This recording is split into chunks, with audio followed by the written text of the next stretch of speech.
Constable ପଠେଇ ଦେବେ। Phone କର। ହଉ ଠିକ ଅଛି। ଓ ଇଏ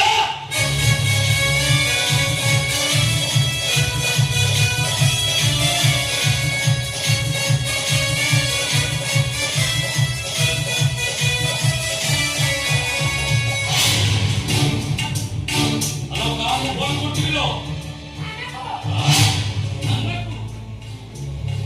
ଶୁଣ ବାବୁ, ଆଜି ଯଦି ସେଦିନ ଭଳିଆ ମୋ ବାପ ଯୋଉ ତମେ ହଇରାଣ କରୁଛ ନା, ତାହେଲେ ଆଜି ଏଇଠି ବନ୍ଦ ହବ। ତେଣୁ ଭଲ ମତେ ଅଛି ତ, ଏଠୁ ଭଲ ଭଲ ଚାଲିଯାଅ। ମୋ ଘରେ ତୁ ଚାଲିଯିବ ବସିଛି ବୁଝିଲୁ କୃଷ୍ଣ?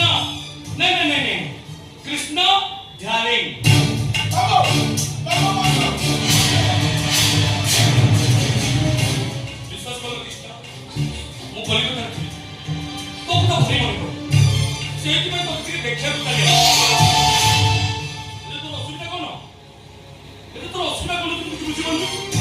ଆରେ ତୁ ସେମିତି ସୁନ୍ଦର ହେଇଛୁ ବୋଲି ମୁଁ ତୋତେ ଦେଖିବାକୁ କରୁଛି। ମୁଁ ଦେଖିଲେ କଣ ତୋ ସରି ଯାଉଛି ନା ଘୋରି ହେଇଯାଉଛି? ବାବୁ, ତମେ କେମିତିକା ମଣିଷ? ତମ ବାପା ମା କଣ ତମକୁ ଏଇ ସଂସ୍କାର ଶିଖେଇଛନ୍ତି? ଆମେ ଅନ୍ଧ ମଣିଷ, କାହିଁକି ଆମ ମା